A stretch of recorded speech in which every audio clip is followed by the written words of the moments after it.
It's the story of a drug dealer or trafficker who lives in Brooklyn and is sort of trying to lead a kind of quiet, hidden life, whose wife is kidnapped and returned to him in, we'll say, a less than whole condition after he pays the ransom.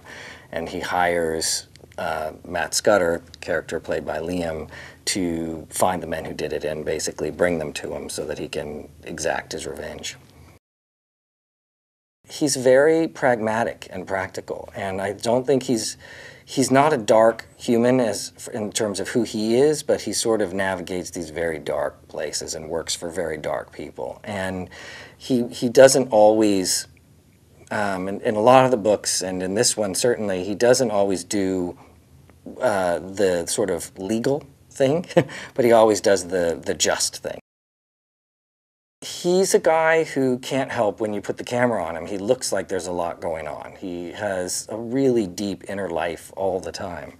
And I think ultimately for me, Scudder isn't so much dark as there's a lot of regret, and he's a very sad, soulful guy. And I think that Liam really brought that kind of weight to him, and I think that helps a lot. So it doesn't just he's not sort of an action figure. He's not a superhero. He's afraid in this story. He's overwhelmed. I think that's much more interesting than him being the sort of superhero type character that he might have done in other movies.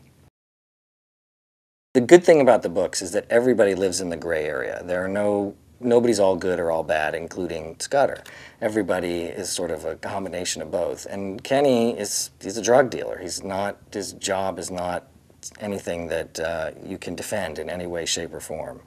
But you still somehow feel sympathy for this guy, and I think that's really interesting. And I like characters like that. I like taking risks with characters like that because I think they're not as predictable. And he ends up, in a way, paying for the life that he led in a sort of different and surprising way.